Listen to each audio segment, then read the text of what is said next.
No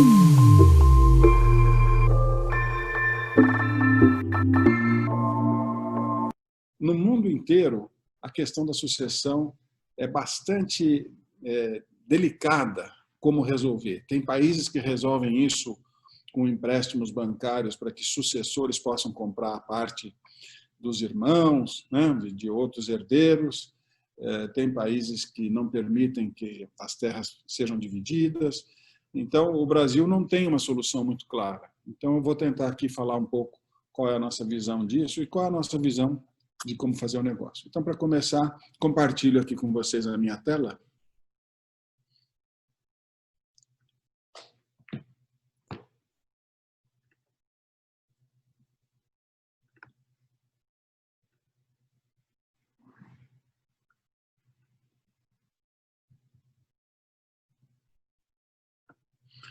Bom, pessoal, tira esse negocinho. Pessoal, então aqui vou falar um pouco da Fazenda Santa Rita. A Agrindos é uma empresa formada em 1945, já como SA, e isso já é um diferencial na questão da sucessão, porque as pessoas, os herdeiros de uma empresa SA, eles não têm terras, eles têm papéis. Então, ninguém se sente dono de um pedaço de terra. Não, o meu pedaço é aquele ali. Não, não é. Ele é dono de ações ou de cotas, como se fosse numa empresa limitada, né? Então, isso já facilita demais o fato da empresa ser organizada como uma empresa SA ou limitada, que as pessoas tenham papéis em seu poder, os herdeiros, e não pedaços de terra que possam comprometer o futuro de uma empresa agropecuária ou a necessidade de que um tenha que sair e acabe prejudicando o negócio da empresa em si, né? Bom, aqui eu gosto muito dessa foto, porque essa foto mostra as coisas que a gente precisa trabalhar. São os ativos biológicos que a gente tem que trabalhar, todos nós, produtores, né? Nós temos que preservar reservas legais, né? APPs, nascentes, isso faz parte das nossas obrigações perante a legislação. Nós temos que produzir alimentos para os animais, nós temos animais que também são ativos biológicos, e aí, daí para frente, compete a nós, né? Até assisti o professor Paulo Machado ontem, ele falou muito bem, compete a nós definir os critérios do sonho de cada um de nós, de como operar esse negócio, né? Eu já começo dizendo que o pai que vai fazer a sucessão para os próprios filhos, tem dois tipos de pais que são muito ruins, né? Um é aquele pai que acha que é imortal, que ele nunca vai morrer, né? Então, esse vai alongando o processo de sucessão, não aceita as opiniões dos mais jovens, né? Essa é uma situação bastante comum, bastante complicada. E o outro é aquele pai que está sempre reclamando do negócio, né?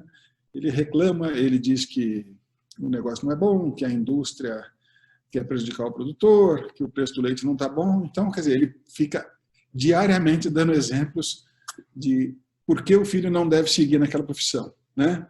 Então, também acho isso bastante complicado e já queria deixar isso como uma mensagem, né, para as pessoas, porque eu também sou pai, e eu tive o privilégio de, quando me formei em agronomia, lá em 1985, o meu pai me deu carta branca, ele foi bastante ousado na época, mas eu nasci na fazenda, me criei na fazenda, então eu tive o privilégio de conhecer os bastidores de uma operação desde criança, né? Esse é um privilégio que poucas pessoas têm.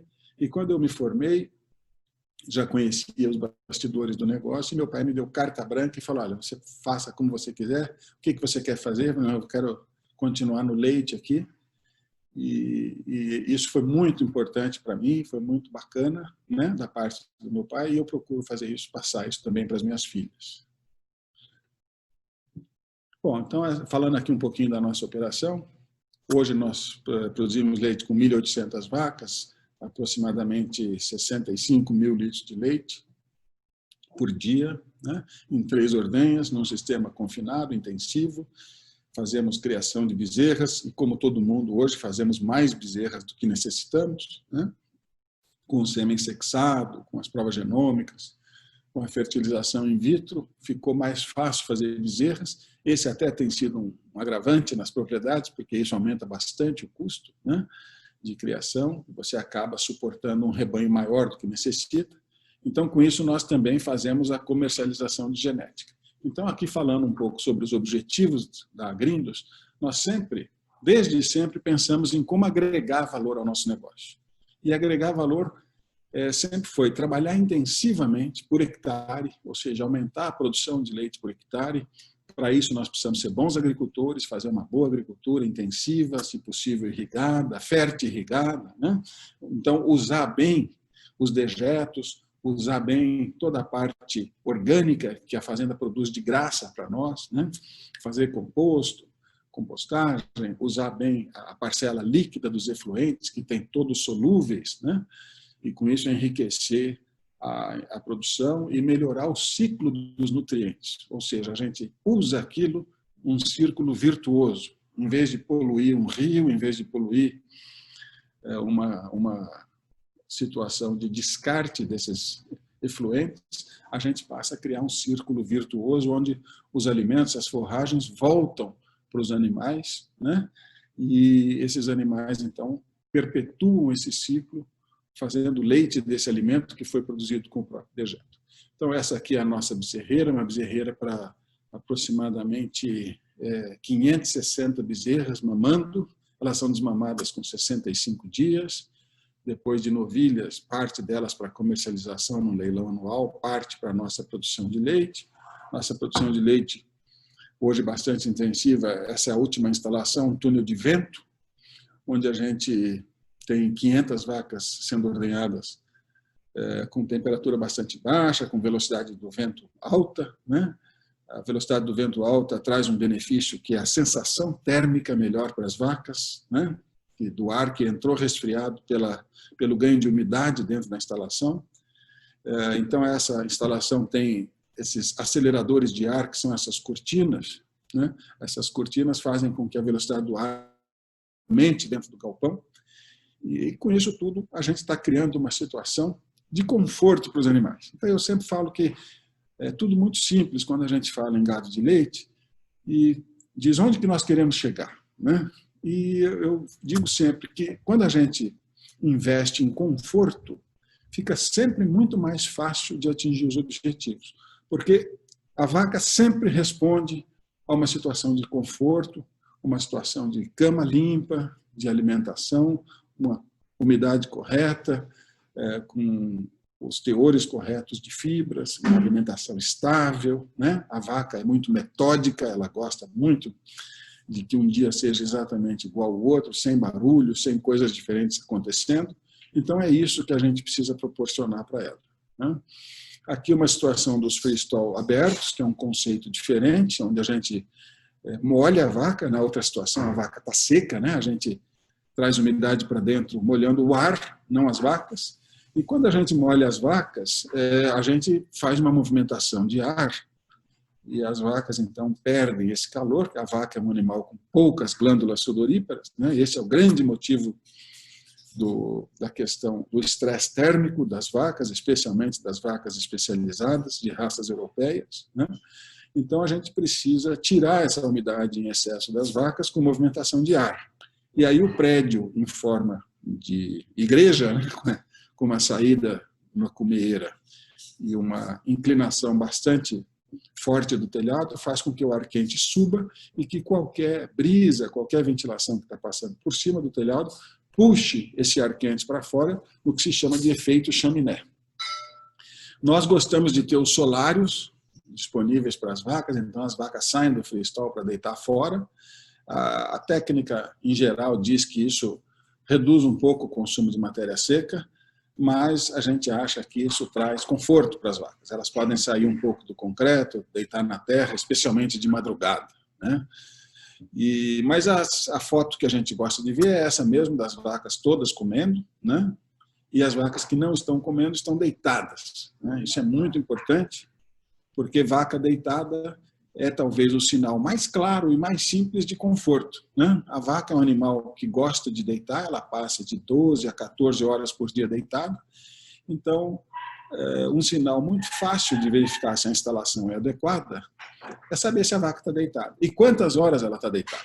Se ela está deitada 12, 13, 14 horas, 14 horas é melhor do que 13, que é melhor do que 12. Então, é uma maneira muito simples de medir conforto e de medir o resultado, se nós estamos explorando adequadamente o potencial desses animais.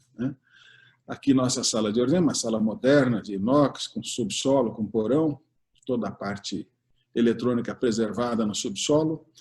E para nós isso é muito importante, porque é uma sala que trabalha 24 horas por dia, trabalha com performance de 300 vacas por hora, isso é muito importante para a gente chegar no final do dia.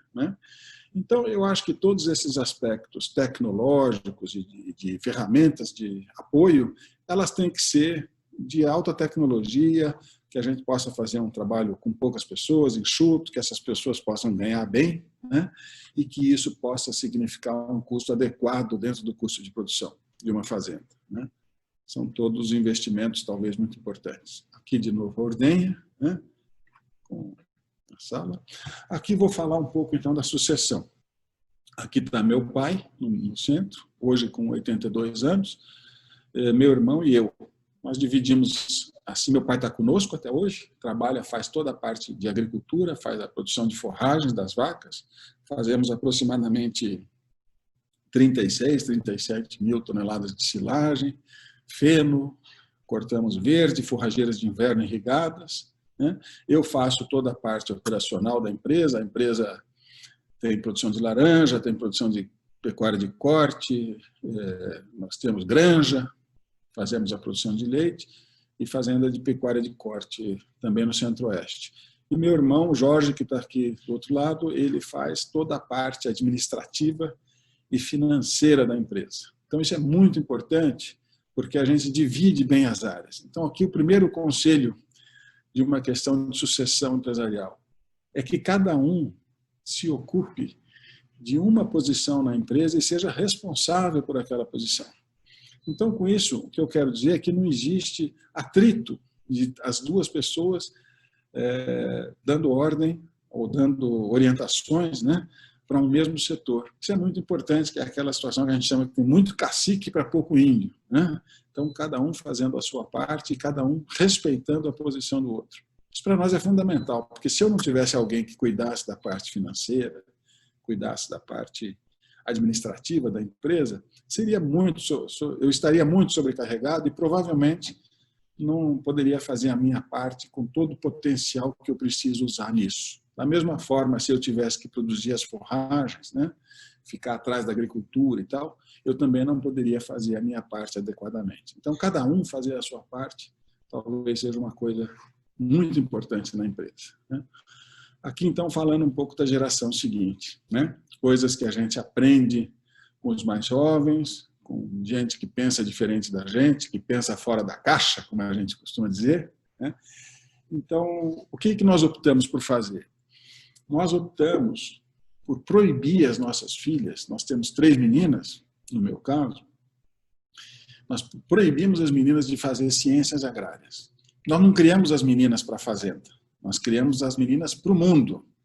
Então, se tem alguma coisa, quando a gente vê uma pessoa com mais dificuldade, com menos dinheiro, lá parado no sinal pedindo dinheiro, e você pergunta o que eu tenho de diferente daquela pessoa, o que a gente tem normalmente é a educação.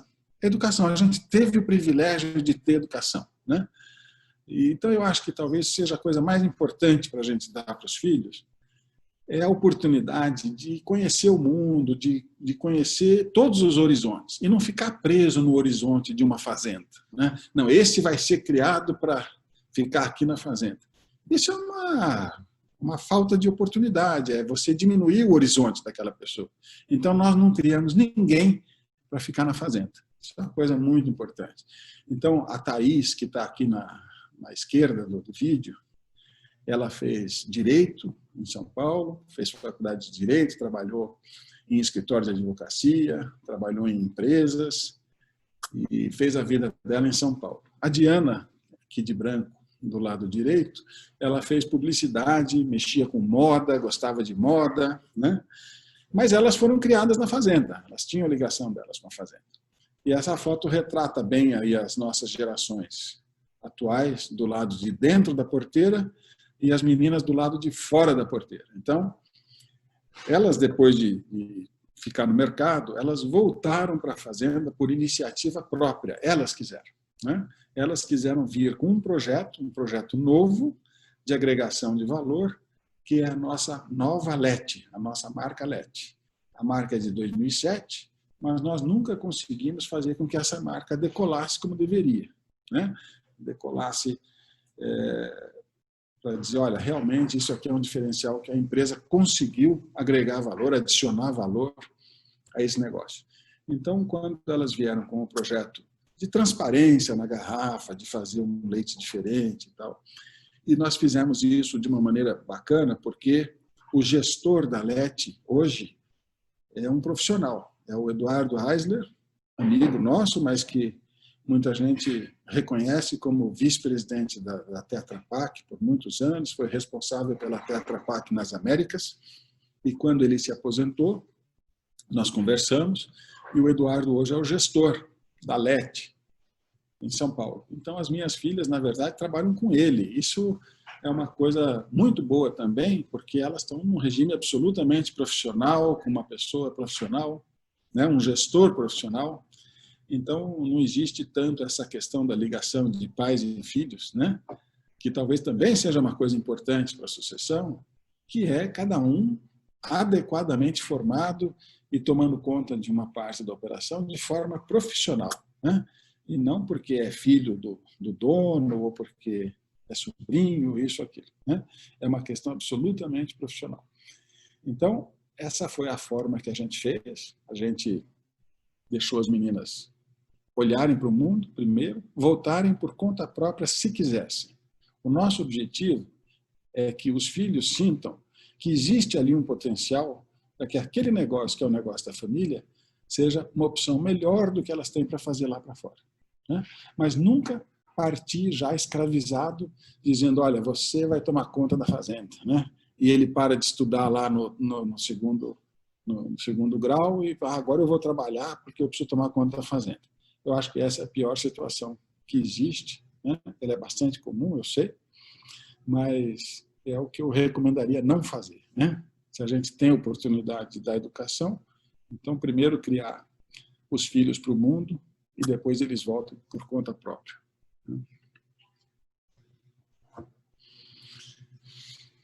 Bom, aqui está o que já foi criado na nova Lete, né? Nós temos iogurtes diferenciados, creme de leite fresco e um conceito. O conceito da Lete hoje é um conceito de um produto fresco. Nós temos um leite pasteurizado, mas com uma carga bacteriana muito baixa, por ser leite tipo A. O leite tipo A tem a vantagem de que a indústria é dentro da fazenda, então esse leite chega com uma contagem bacteriana muito baixa na indústria, porque não foi transportado, porque foi imediatamente refrigerado e não precisou ficar esperando um caminhão, não precisou ser industrializado na cidade. Então, o nosso leite tipo A hoje tem 18 dias de validade, sendo leite fresco, né? Refrigerado, sem nenhum tipo de aditivo, nenhum tipo de estabilizante, de nada. Ele é absolutamente leite resfriado, pasteurizado, com 18 dias de validade. E aí nós temos o leite fermentado, temos o leite com café, temos o leite, diversos iogurtes, temos coalhadas com sabor, dentro de um conceito que eu gosto muito, que é um conceito que o americano chama de local produced for local families, quer dizer, produção local para famílias locais. É um leite de baixo impacto ambiental, porque ele é pouco processado, ele é transportado para cidades aqui no interior de São Paulo e na cidade de São Paulo. Quer dizer, nós temos 40 milhões de consumidores aqui em volta da fazenda, que está no centro do estado de São Paulo. Então, nós temos essa oportunidade de um leite fresco, de alta qualidade, caminhar pouco, ser vendido aqui localmente, em grande parte, apesar de que hoje nós estamos em 11 estados brasileiros, né? Chegamos até a Manaus, ao Acre, com o leite. E E isso nos deixa muito felizes, porque isso veio com o leite A2. Leite A2, nós somos a primeira fazenda certificada do Brasil para leite A2. Tudo isso vem com uma situação muito importante que vem do leite tipo A. Você produz todo o leite que vende. A fazenda de leite A não pode comprar leite de fora, não pode receber leite de terceiros. Então, ela tem rastreabilidade total sobre o que faz. Esse é um mapa de posicionamento das vacas na ordenha, mostrando a rastreabilidade. Ou seja, desde a semente, né, até o produto final envasado, está tudo sob nosso controle. Então, essa rastreabilidade sobre todos os processos, sobre a criação de bezerras, o rebanho é fechado, livre de brucelose, tuberculose e BVD, né, nós temos hoje certificação de livre de BVD para todas as bezerras que a gente vende, também traz um benefício muito grande, porque nós segregamos, separamos todas as vacas A2, e essas vacas, hoje, 100% dos produtos com a marca LET são oriundos de vacas A2. O A2 é uma situação muito interessante, porque no final dos anos 90, os neozelandeses descobriram que boa parte das pessoas que sofria de intolerância à lactose, especialmente, tinha sintomas muito parecidos com uma espécie de dificuldade de digestão de um peptídeo. Esse peptídeo é bastante descrito na literatura, ele se chama BCM7, beta-casomorfina de 7 aminoácidos. E eles descobriram naquela ocasião que esse peptídeo ele é produzido no processo de digestão pela beta-caseína A1. E a beta-caseína A1 é uma variante das vacas, que são os únicos mamíferos que sofreram uma mutação genética natural no seu processo de domesticação, né? E que passaram a produzir leite com beta-caseína A1. Então, isso foi interessante porque, antigamente, quando alguém se sentia mal tomando leite, qual era a solução? Toma leite de cabra, toma leite de ovelha, né? E por que isso? Porque todos os outros mamíferos, inclusive a mulher, produzem leite A2, beta-caseína A2. A vaca é o único que sofreu mutação. E com isso, foi descoberto que existiam animais, ainda homozigotos A2 que não tinham sofrido a mutação. Em todas as raças, mais nas raças zebuínas, mas todas as raças têm indivíduos A2. O que nós fizemos depois de 2015, quando caiu a patente desse pessoal, que era uma patente de 20 anos, lá de 1995, nós passamos a procurar os animais A2 que nós tínhamos no rebanho, fizemos DNA de 100% dos nossos animais, 100% das bezerras, das vacas, também fizemos as provas genômicas e passamos a segregar esses animais, só utilizar sêmen A2, e com isso fizemos um rebanho A2, que foi o primeiro certificado do Brasil. Trabalhamos muito para que isso fosse aprovado no Ministério da Agricultura, com um apoio muito grande da Abra Leite, né? Houve um papel muito importante também da Flávia Fontes, diretora científica da Abra Leite, e da doutora Andréa Esquivel, que foi uma pessoa fundamental, hoje entrou com a rotulagem do leite A2 na Anvisa, né? Que já está sendo avaliada. Então, com isso, nós conseguimos, num intervalo de 1 ano e meio, mais ou menos, aprovar o leite apenas de vacas A2 nas embalagens. Isso tudo em função da rastreabilidade. Com isso, ganhamos esse selo, a primeira certificação de vacas A2 no Brasil, né? E abrimos esse mercado. Foi muito interessante porque grande parte das pessoas que têm intolerância à lactose, que acham que tem intolerância à lactose, porque a lactose não tem nada a ver com a caseína é a proteína do leite, a lactose é o açúcar do leite, né? Mas os sintomas da intolerância à lactose são muito parecidos com os sintomas do BCM7, da dificuldade de digestão da caseína 1. Então, essas pessoas passaram a tomar leite de vacas A2 e se sentiram bem, mesmo o leite tendo lactose. E isso, para nós, foi uma coisa de grande sucesso, né? Nós incentivamos a que se faça leite A2. Isso está acontecendo no mundo inteiro, né? Nos Estados Unidos, o leite A2 cresce a uma taxa de 100% ao ano, na Europa, na China, existem muitos projetos, inclusive de fórmulas infantis, de crianças com leite A2, porque também foi descoberto que um dos sintomas das cólicas das crianças quando deixam de mamar na mãe e passam para uma fórmula infantil é a questão do A2, porque elas tomam leite A1 na fórmula infantil e passam a ter cólica e chorar à noite e tal. E quando a fórmula infantil é feita com leite A2, é a mesma beta-caseína do leite materno. Então, melhorou demais a questão das cólicas e de tudo isso, utilizando fórmulas infantis com leite A2. Aí está como funciona, né? As vacas podem ser A1, A2 ou A1, A2, é um gene de codominância que se chama. Então, 25% dos indivíduos normalmente são A2, A2, 25% A1, A1 e 50% A1, A2. É uma questão absolutamente genética e natural das vacas, né? Depois, então, aqui é o que a gente produz hoje, apenas vacas A2, A2, leite tipo A, 100% na fazenda. A embalagem é totalmente reciclável, PET, né? Nós temos 3 selos, o selo BDK da comunidade judaica, a gente segue os preceitos da religião judaica, o selo verde de boas práticas ambientais e a certificação de vacas A2, A2. Ontem, nós fomos certificados com o selo de bem-estar animal. Então, nós vamos receber agora o 4º selo na nossa embalagem.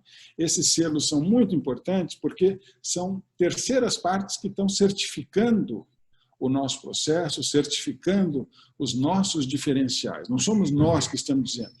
São sempre terceiras partes que estão certificando isso, né? O selo BDK é reconhecido pela comunidade judaica, mas ele é um selo que preza muito pela higiene, pelo processo, pela rastreabilidade, né? Isso é uma coisa, mais do que a questão religiosa, muito importante para a comunidade judaica. Aqui está a nossa embalagem com os 3 selos, e com isso aqui, então, esse é o último conceito, que é o conceito Clean Label. Quer dizer, esses produtos, coalhada com goiabada, iogurte tradicional, coalhada natural tem 2 ingredientes, leite e coalho. Só, né? Coalhada com goiabada, 3 ingredientes, goiabada, leite e coalho, mais nada, não tem nenhum tipo de aditivo. Então, nós estamos na linha Clean Label de alimentos pouco processados. Isso é um conceito de quê? Nós queremos intensificar a produção na fazenda, nós queremos adicionar valor, verticalizando a produção dentro da fazenda, nós queremos adicionar valor com genética, vendendo animais superiores para outros produtores interessados na nossa genética, né, num trabalho de tantos anos. Nós queremos usar bem os efluentes, então nós queremos criar círculos virtuosos de nutrientes dentro da própria fazenda, porque são nutrientes que nós merecemos. Com isso, reduzindo o impacto ambiental. Nós queremos reduzir o consumo de água, o consumo de energia elétrica. Nós não queremos criar impactos ambientais no subsolo, então nós fazemos monitoramento, postos de monitoramento para verificar, por exemplo, nitrato nas águas do subsolo. Então, é um projeto todo integrado, né, para que a gente possa usar melhor os recursos, não agredir o meio ambiente, ter o menor impacto possível no meio ambiente, sem deixar de ser intensivo, né? Dentro de um conceito que eu digo sempre o seguinte: a nossa geração tem um compromisso muito grande com a sociedade e uma equação muito difícil da gente resolver para o futuro, que mostra o seguinte, que as pessoas estão sempre crescendo, né? A população hoje é quase 8 bilhões de pessoas, são 7,8 bilhões, daqui a pouco seremos 9 bilhões, 10 bilhões, mas as terras e as águas são estáticas, não estão crescendo. Então, para a gente resolver essa equação, só existe uma solução, é a intensificação da produção. Mas se a gente tiver impacto ambiental nisso, nós vamos perder, né, as nossas produções, os nossos recursos naturais, né, de água e terra e de fertilidade. Então, nós temos que fazer isso sem impacto ambiental. Então, está aí a grande equação que a gente vai deixar para os filhos, para os netos, né? E nós estamos tentando ir por essa linha, do baixo impacto ambiental, intensivo, né? E tentando agregar valor, adicionar valor sempre para tornar o negócio financeiramente sustentável que talvez seja o mais importante para o negócio se perpetuar e para os filhos sempre terem vontade de voltar para o negócio, né? É que ele seja financeiramente sustentável, né? Talvez a parte até mais importante.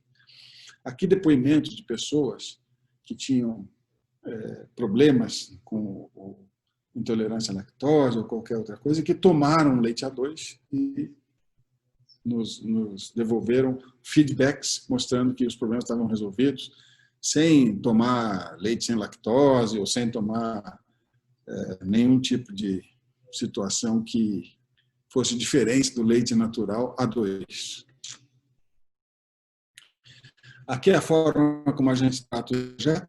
Então, a gente lava, a gente recolhe água dos telhados, água de chuva dos telhados com calhas. Nós utilizamos água exposta de represa, então não utilizamos água do subsolo.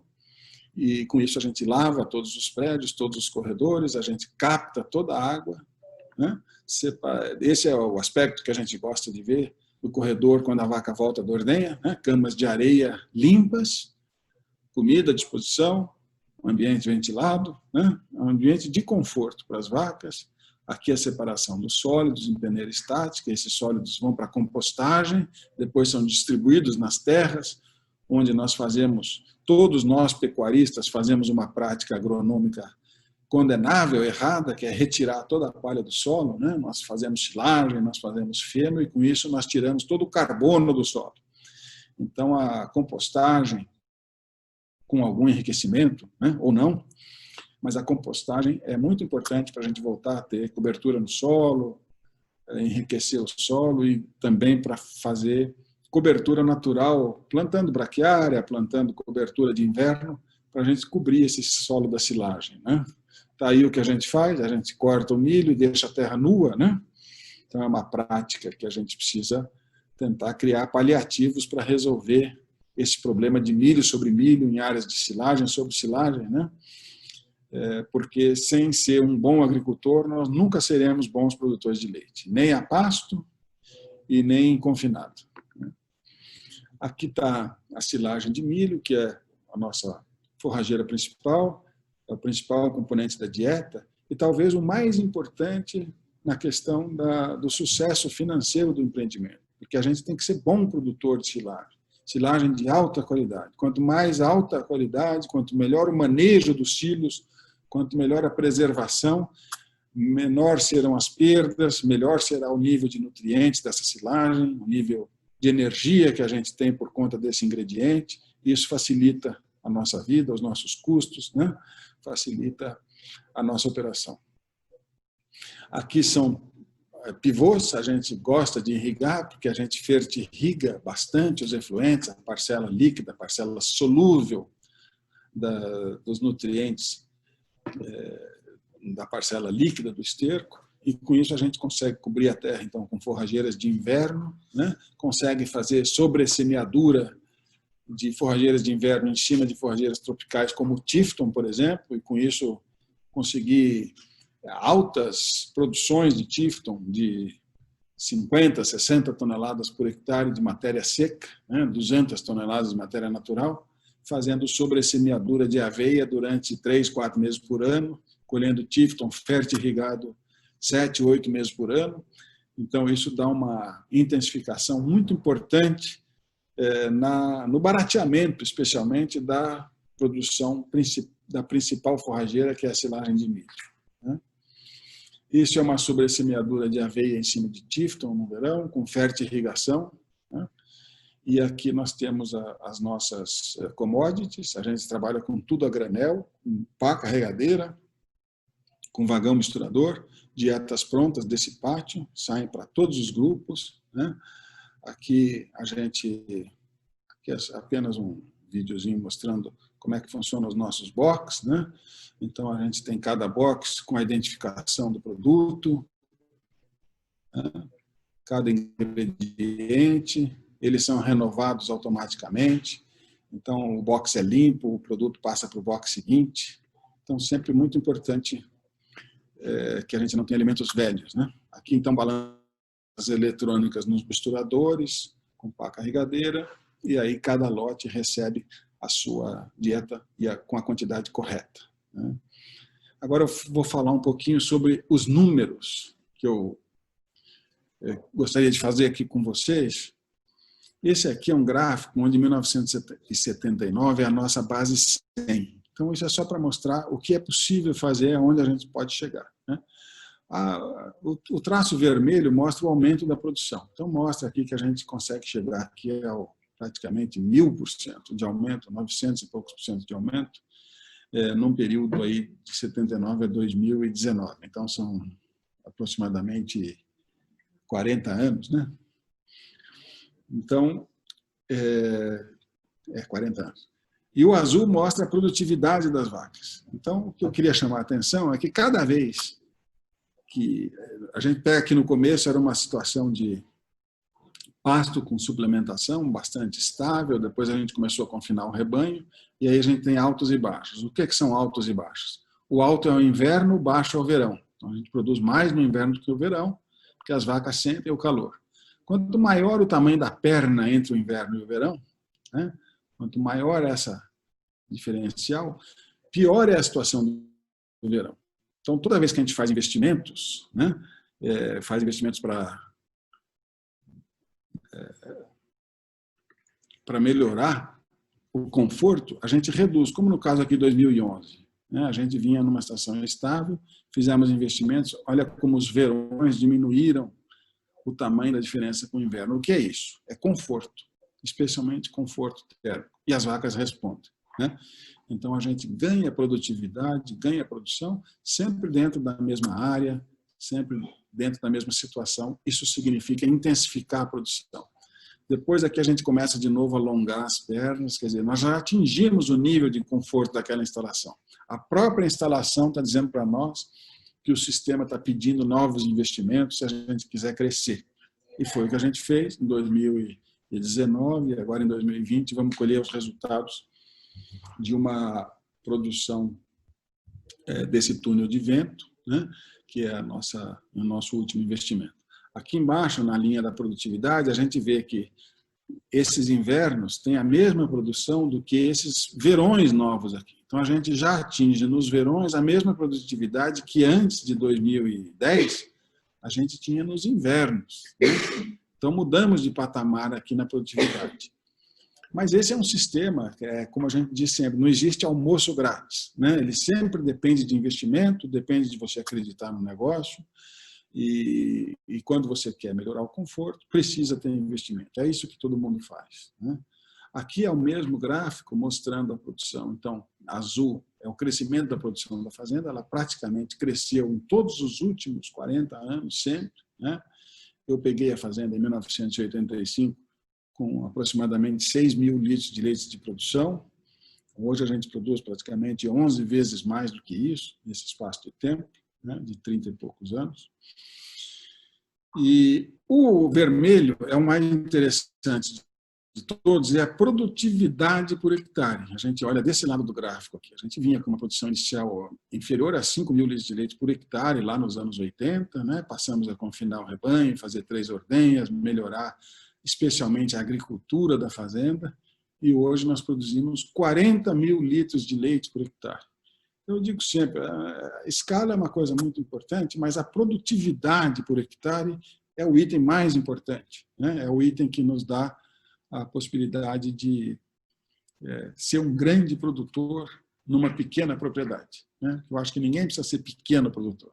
Ele pode ser produzindo uma pequena propriedade, mas pode ser um grande produtor numa pequena propriedade. Né? Eu já acho que é o ponto mais fundamental da questão do ganho de escala. Né? Esse é um gráfico que mostra uma questão extremamente importante, que é a conversão alimentar. Então, em azul, aqui está a produtividade da fazenda, de inverno, verão, inverno, verão, inverno, verão. Sempre mais produtividades melhores no inverno e menos no verão. Mas aqui embaixo, nesse amarelo, com esse risco azul no meio, nós estamos vendo, aqui desse lado do gráfico, a conversão alimentar, né? Que é a eficiência alimentar. Quantos litros de leite por quilo de matéria seca ingerida o animal produz na nossa dieta. Também a gente percebe que nos verões o animal perde eficiência, né? E quando perde conforto, perde mais eficiência. Quando a gente melhora a conversão alimentar, é dinheiro puro no bolso, líquido, porque o fato de você dar a mesma comida com o mesmo custo e a vaca responder com mais produção significa resultado puro, né? Então, talvez seja muito importante medir diariamente a eficiência alimentar do rebanho. A gente faz isso também de forma financeira, porque não adianta você ficar olhando para números que são números litros de leite por quilo de matéria seca da dieta ingerida. Você precisa precificar isso. Então, como a gente faz? A gente pega a produção do dia vezes o preço do leite do dia, então é o faturamento, né? E aí pega o preço da comida do dia vezes o volume de comida do dia e a gente cria gráficos, então, financeiros. Nesse caso, nós temos aqui o azul, que é o faturamento da empresa nesse período, utilizando, então, o volume vezes o preço. O gráfico roxo aqui é o custo da comida vezes o volume de comida. Se eu tirar um do outro, eu vou ter um que se chama de litros de leite livre do custo de alimentação, né? Receita menos custo de alimentação, aquele RMCA. Isso vai me dar aqui, então, uma margem, que é esse gráfico vermelho. É o que sobrou em dinheiro, né? Pagando todos os custos de alimentação. Isso é o lucro? Não, não é o lucro. Daí sai todo o custo fixo da fazenda, porque eu estou tirando o custo variável, que é a alimentação. Uma fazenda de leite tem pouquíssimos custos variáveis, a maioria são custos fixos. Só que a alimentação, que é o custo variável importante, ela responde por 50% do custo total, né? E aí isso vai me dar um gráfico percentual que está aqui em preto. Esse gráfico é muito importante porque me mostra aqui que essa situação de um percentual baixo, aqui, 45% do faturamento como resultado aqui livre do custo de alimentação em 2013, eu estou vendo que isso aqui não é a realidade, é um ponto fora da curva. Como também estou vendo que aqui, em 2015, 2014, também foi um ponto fora da curva. Então, eu consigo ver que, ao longo dos anos, um resultado de 60% livre do custo de alimentação, 60% a 65%, é uma coisa mais ou menos normal para a nossa empresa. Então, com isso, eu crio as minhas referências. Eu não vou me assustar quando o preço cair muito e nem vou ficar tão contente como hoje, quando o preço subir muito, porque uma certeza a gente tem, é que o preço vai cair de novo, ou que o preço vai subir de novo, né? Porque esse é o mercado, isso é a lei da oferta e da procura, que até hoje não foi revogada, né? Então, aqui eu já vou concluindo. O nosso maior custo é o custo de oportunidade. Nós temos que saber que o que nós estamos fazendo é que as oportunidades que a gente tem no nosso negócio, né? Isso eu acho que é fundamental. Isso também vale para a sucessão. Quem vai fazer a nossa sucessão, nossos filhos, nossos netos, tem que saber que estar ali naquela operação, daquela empresa, daquela fazenda, é melhor do que as oportunidades que ele tem na vida, do que ele estudou, do que ele fez, e ele tem vontade própria, né, de voltar e fazer o seu projeto ali dentro, né? A intensificação da produção por área, um compromisso com a sociedade e com o meio ambiente. Eu acho fundamental que todos nós pensemos nessa equação para o futuro e que nós temos que produzir mais por área, né? O nosso resultado ele sempre depende de muitas variáveis, mas nós é que decidimos quais são as prioritárias. Nós temos que saber, né, o que é prioritário para a gente avaliar diariamente, avaliar semanalmente, mensalmente, mas nós é que escolhemos, dentro do nosso modelo de produção, o que é o mais importante, quais são as variáveis importantes para nós.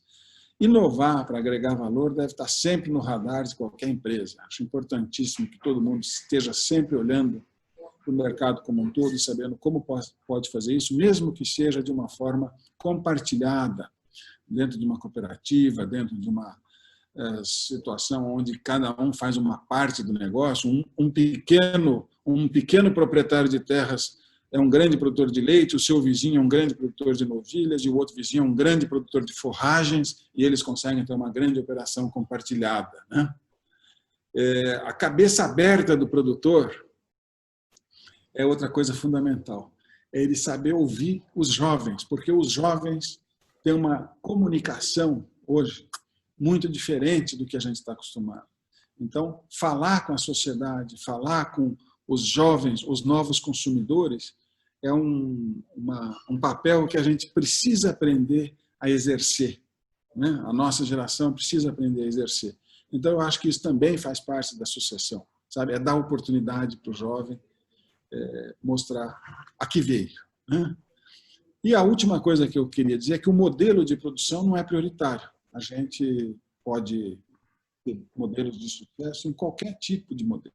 Pode ser um pasto intensivo, né? Pode ser um confinamento total, pode ser um compost barn, que está tão na moda hoje em dia, né? Especialmente nas regiões onde tem dificuldade de areia, que é um item importante de custo do freestall. Mas existem várias oportunidades de modelos de produção que podem ser intensivos, que podem aproveitar bastante bem os efluentes, que têm a sua raça mais adequada, mais rústica ou menos rústica, dentro daquele modelo de produção, né? Mas o fato é que os conceitos, né? Os conceitos têm que ser mantidos. Agregação de valor, intensificação da produção por área, né? Qualidade, né? Vou falar aqui também uma última coisa sobre o mercado brasileiro. O mercado brasileiro ele tem 3 grandes problemas, o mercado de leite brasileiro. Eu nominaria 3 grandes dificuldades. A primeira é a operação logística primária. É tudo que se roda no Brasil, quanto dinheiro fica na estrada para captar os nossos 90 milhões de litros que a gente capta diariamente nesse Brasil inteiro. A gente roda muitas vezes o mundo, né, inteiro para captar esse leite diariamente. O segundo é a questão da qualidade do leite. Nós não temos a mesma qualidade, o mesmo padrão internacional. Ela já melhorou muito, as normas estão aí para serem cumpridas, mas nós ainda não temos acesso a vários mercados por questões de qualidade. Então, nós temos que melhorar.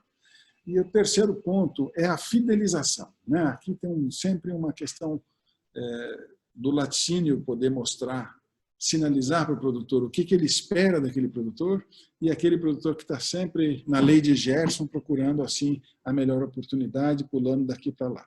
Então, essa fidelização ela tira muito o horizonte do negócio. E as pessoas passam a não investir no negócio que não tem clareza para o futuro, não tem segurança para os investimentos, e por isso que a gente tem dificuldade de mudar de patamar no Brasil. Então, sabendo desses pontos, são os pontos que a gente tem que atacar enquanto produtores, enquanto associados, enquanto cooperativados, né? Temos que fazer isso em conjunto, não existe nada como a força de uma classe com o tamanho que nós temos no Brasil, né? Que nós estamos presentes em 99% dos municípios brasileiros.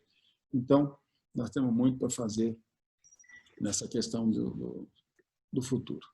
E aqui, então, agradeço muito a oportunidade de estar com vocês, espero ter respondido a alguns anseios das pessoas, mas fico à disposição para as perguntas. Eduardo.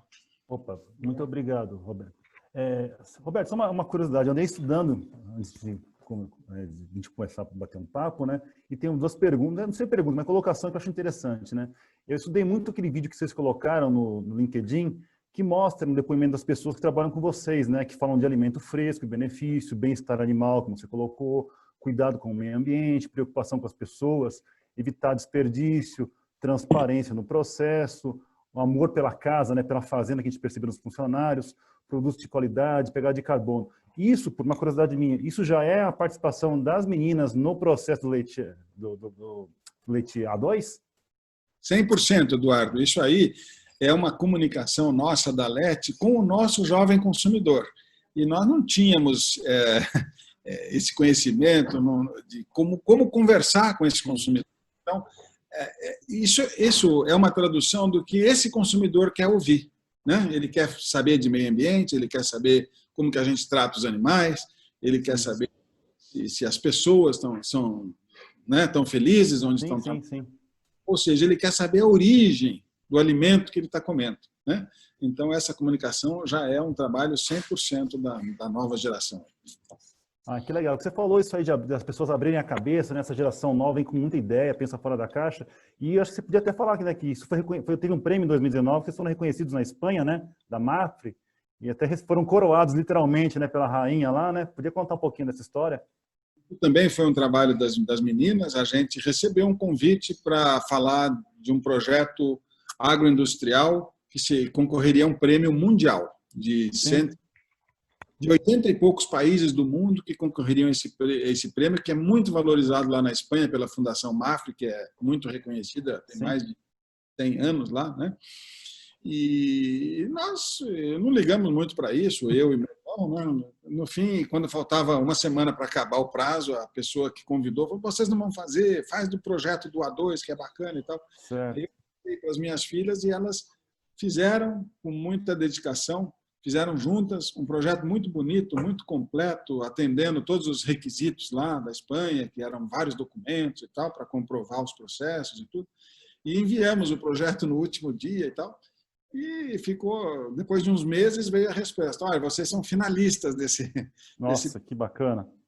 E nós não achávamos muita coisa, mas tinha um prêmio em dinheiro importante. E aí, logo depois veio: olha, vocês ganharam o prêmio. Então precisa vir para a Espanha, mas precisa vir porque a rainha que vai entregar o prêmio. Que era um negócio muito importante, muito grandioso.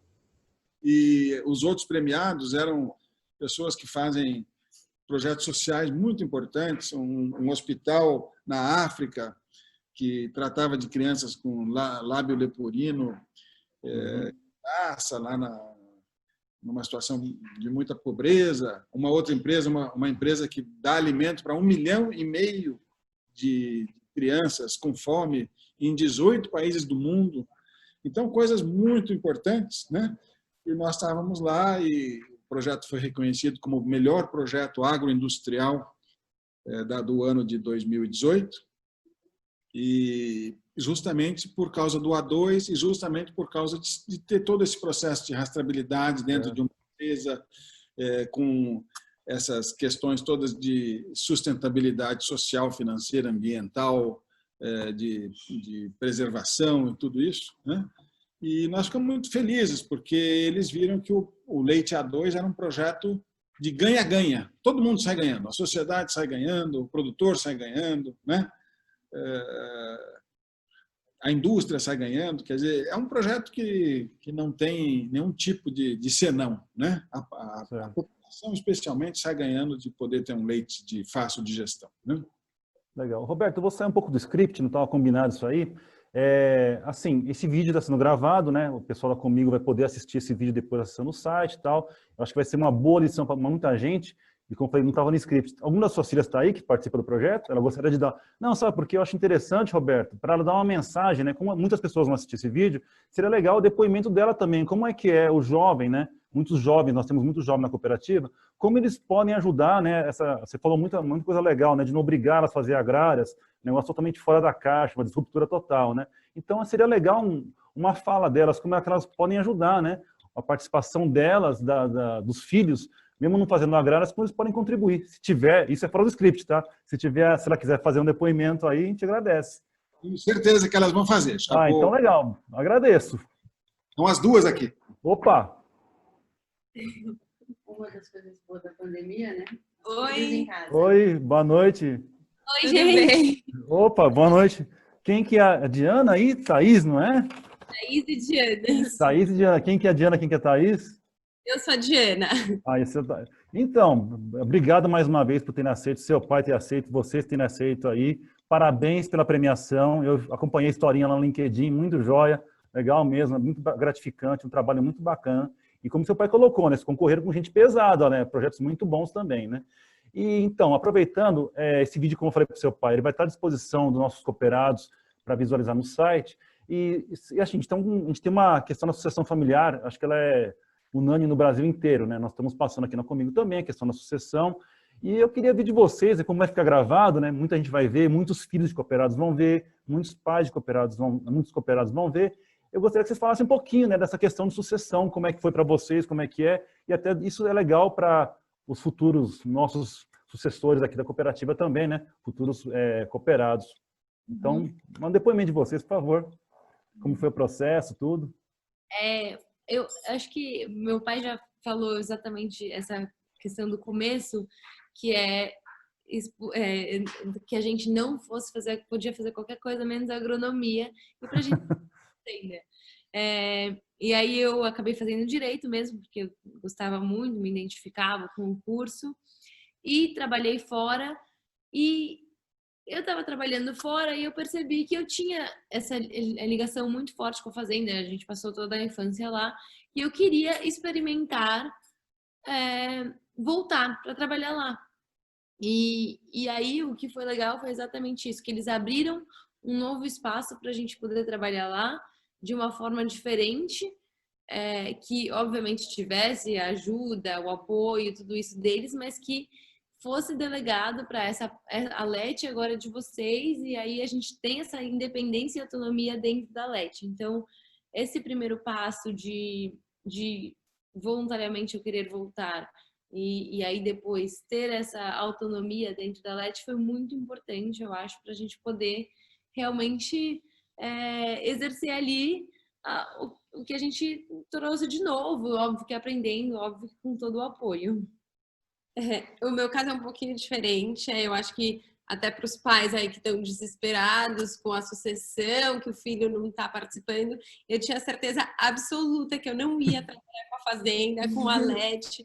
Eu gostei muito de moda, estava num mundo muito oposto ao da fazenda, mas apareceu essa oportunidade de trabalhar com o que eu estudei, que no fim eu percebi que é uma área que eu gosto muito, que é a comunicação. E eu ainda gostar de moda, uma coisa não anula a outra. Eu acho que a nossa geração é muito isso, né? Conseguir conviver com diversos gostos e etc. Então eu voltei para fazer parte desse projeto de comunicação da LET, que me interessa muito. E eu acho que aí tem uma questão muito importante dos pais, deles terem essa generosidade e olharem para os filhos e realmente darem uma abertura e deixarem eles darem as sugestões. Eu acho que do lado dos jovens é muito importante você vir com a sua ideia, mas você vir com essa ideia embasada, porque do outro lado também é difícil, né? Eles aceitarem uma coisa nova, mas eu acho que no final das contas essa troca é a mais rica possível. A gente aprende muito todos os dias. E quando bem equilibrada, só dá bons frutos. Olha, que não, tanto que vocês ganharam o prêmio, né? Parabéns, né? Tá, acho que tá aí. E a gente vê muito, quando eu vi o vídeo, a gente percebeu que tem um toque feminino, além do toque feminino, de delicadeza, de sensibilidade, né? De querer transmitir todo o storytelling, de como é que chega o leite, como o processo para chegar no consumidor final. A gente percebe todo um trabalho, isso é muito legal. Isso dá para ver a cara de vocês nesse trabalho. Parabéns, viu? Muito legal mesmo. Se a ideia era transmitir isso aí, com certeza transmitiu para quem assistiu o vídeo. Então, parabéns. Tá certo? Obrigado pelo depoimento de vocês aí. Foi grande valia. E vamos vir, quem sabe, estamos de portas abertas para receber vocês aqui na Tecnoshow em Rio Verde também. O Roberto também. Parece que o Roberto, eu fiquei sabendo, Roberto, você compra farelo de soja da Comigo também, né, Roberto? Pois é, eu já estou. Então, vamos conhecer a Comigo aqui também. Tá certo. Então tá. Roberto, só para, antes de passar para... Tem algumas perguntas aqui, só para aproveitar, né? Queria agradecer o nosso amigo aqui, o Wilson Marquezin, da Rações Comigo, graças a ele, que ele viabilizou o contato com você também. Então, Wilson, muito obrigado, você está nos ouvindo aí. Muito obrigado, né, por ter viabilizado esse webinar aqui, tá? Um abração, muito obrigado. Vamos lá para as perguntas, Roberto? Tem umas colocações aqui? Vamos ver aqui. Eles perguntam, é uma pergunta da Águida Ribeiro. Ela perguntou 2 vezes, que material é esse que você usa? Será que deve ser material da cama? Eu acho que deve ser isso, né? A cama, nós temos uma sorte lá em Escalvado, que lá tem minerações de areia para fundição, então é uma areia, uma areia que sobrou desse processo de fundição, que não serve muito para construção. É uma areia muito fina, sem pedras, é uma cama excelente. Então nós temos a sorte de estar perto da areia, e eu compreendo bastante a questão do compost barn, em regiões que estão longe da areia, ou que tem uma areia de baixa qualidade, ou com pedra, ou areia contaminada de rio, que é realmente um complicador do freestall, porque a areia é um item de custo importante. Então, eu compreendo que talvez nessas regiões o compost barn seja uma solução realmente interessante para onde não tem areia. Mas onde tem areia, é a melhor cama que existe para a vaca, né? Sem dúvida nenhuma. Ela é inorgânica, ela é fria, ela se molda ao corpo, então ela é extremamente confortável. Ok. Outra pergunta do Winston Giardini, nosso colega Winston Giardini. Um abração, Winston. Tudo bom? Obrigado por estar participando. Roberto, parabéns pela apresentação e pelos resultados que você consegue nesses 30 anos de trabalho. Você mostrou um gráfico de conversão alimentar e ele mostra uma queda na conversão nos últimos meses. Você atribui essa queda a quê? Pode ser adaptação ao túnel BAN? O meu grande amigo Winston, prazer saber que você está com a gente, Winston. Conheço o Winston, acho que há uns 30 anos, pelo menos. O Winston é gente boa, todo mundo conhece o Winston. Mas aquilo lá não são os últimos meses, não, são os últimos anos. Então, são os anos que eu mostro que o sistema está pedindo investimento para nós. Quer dizer, o que acontece quando a gente vai colocando mais vacas numa mesma instalação e perdendo conforto, né? Estou mostrando ali que a gente perde conversão alimentar, a gente perde espaço para a vaca poder deitar, mas especialmente a gente perde resultado e quando a situação fica mais crítica, que é no verão. Por isso que a perna da diferença entre o inverno e o verão aumentam. E toda vez que a gente investe, a gente melhora, né, a conversão alimentar, melhora essas taxas de diferença entre verão e inverno, e o animal responde com produtividade, com reprodução, né, com qualidade de leite, com tudo isso. Sim. E aí tem mais uma do Winston também, né? Acho que aí pode responder os dois aí, né? O pai e a filha. Aproveitando, qual a principal motivação dos seus filhos para continuar com o seu trabalho? Acho que cada um podia responder aí, o pai e a filha. Eu realmente, dentro da agropecuária, a sucessão é um dilema muito maior do que no ambiente urbano, né? Então, a gente sempre tem essa preocupação de como será essa sucessão, né? E a gente fica sempre preparando a empresa para sobreviver, né? Sobreviver a reestruturações societárias, gente que não está afim de continuar, que gostaria de sair e tal. Como é que a gente faz isso? A Agrindos, ela tem 2 reestruturações societárias já feitas na sua vida com sucesso. Então, isso nos motiva a continuar o negócio, a querer continuar o negócio. Mas a gente sempre partiu por esse princípio, sabe? As crianças têm que conhecer o mundo, têm que conhecer outros horizontes e depois decidir vir por conta própria. Eu acho que isso aí foi fundamental para nós e a gente mostrar que a empresa tem potencial, tem futuro, né? Tem muito mais coisa para fazer, é uma coisa muito importante e a gente procurou fazer isso sempre, né? Com a palavra?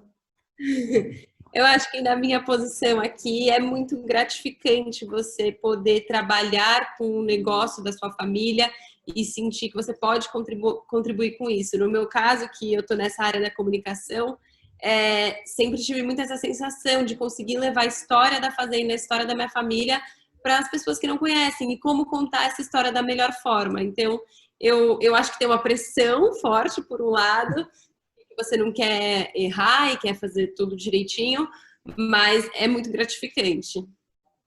Ah, que legal. Gente, então nós estamos chegando aqui ao nosso encerramento. Só queria avisar que entre ontem e hoje nós conseguimos arrecadar, vamos arrecadar 220 litros de leite, que serão, como eu falei para você, doados para as entidades assistenciais nesse momento de Covid. Então, muito obrigado para quem participou ontem e hoje. Obrigado ao Bruno, aqui, meu colega aqui comigo, ao Emerson Alexandre, ao Ciomar, a todos que ajudaram a participar dessa live. Obrigado à família Yankee, aí, a Grindos, né? Muito obrigado, parabéns pelo trabalho de vocês. E aguardamos vocês na próxima oportunidade aqui em Rio Verde, tá bom? Quem sabe na Tecnoshow a gente se encontra aqui. Gente, muito obrigado e boa noite. Obrigado, Eduardo. É um prazer estar com vocês todos, viu? E contem sempre com a gente. Vamos nos encontrar, sim, na Tecnoshow. Um abraço. Obrigado. Até logo. Tchau.